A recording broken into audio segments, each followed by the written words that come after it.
أعوذ بالله من الشیطان الرجیم بسم اللہ الرحمن الرحیم بخاری شریف کی 103 حدیث اور کتاب العلم کی 46 حدیث ہے۔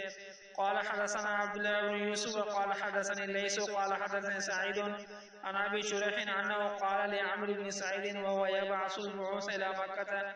اذن لي ايها الامير احدثك قولا قام به النبي صلى الله عليه وسلم: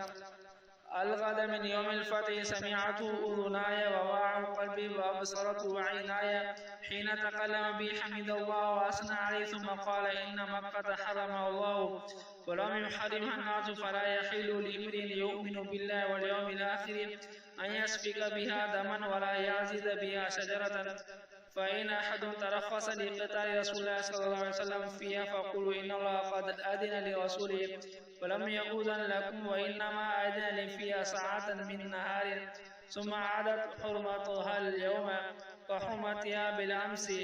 وليبلغ الشاهد الغائب. فقيل لأبي شريح ما قال عمرو قال: أنا أعلم منك يا أبا شريح لا يعيد عاصيا ولا فارا بدم ولا فارا بحربة. ابو شریح جو صحابی تھے، عمرو بن سعید جو یزید کے طرف سے مدینے کا گورنر تھا اور عبداللہ بن زبیر رضی اللہ عنہ کے خلاف مکے کی طرف فوج کشی کر رہا تھا، اسے فرمایا: اے امیر، مجھے اجازت دو میں آپ کو ایک حدیث سناتا ہوں۔ آپ صلی اللہ علیہ وسلم فتح مکے کے دوسرے روز عشاء فرمایا، جس سے میرے دونوں کانوں نے سنا، میرے دل نے یاد رکھا، اور جس وقت آپ صلی اللہ علیہ وسلم یہ حدیث بیان کر رہے تھے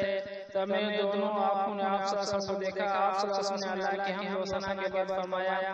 مکے کو اللہ نے حرام قرار دیا ہے، لوگوں نے نہیں، تو جو کوئی اللہ اور روز قیامت پر ایمان رکھتا ہے اس کے لیے وہاں خون ریزی کرنا اور درخت کاٹنا جائز نہیں۔ اگر میرے بعد کوئی شخص اس بات کو دلیل بنا کر لڑائی کرے کہ اللہ کے رسول صلی اللہ علیہ وسلم نے ایسا کیا تھا، تو تم اسے یہ بتا دینا کہ اللہ نے فتح مکہ کے دن اپنے رسول کو اجازت دی تھی، تمہیں نہیں دی، اور وہ بھی صرف ایک گھڑی کے لیے، لہذا آج بھی اس کی ویسے ہی حرمت احترام ہے جیسے کل تھی۔ اور جو لوگ یہاں موجود ہیں وہ یہ بات ان تک پہنچا دے جو یہاں نہیں ہیں۔ لوگوں نے ابو شریح سے پوچھا کہ عمرو نے اس کا کیا جواب دیا؟ ابو شریح نے فرمایا، اس نے کہا: میں آپ سے زیادہ علم رکھتا ہوں، مکہ گناہگار کو پناہ نہیں دیتا، اور نہ اس شخص کو جو خون بہا کر یا چوری کر کے بھاگے۔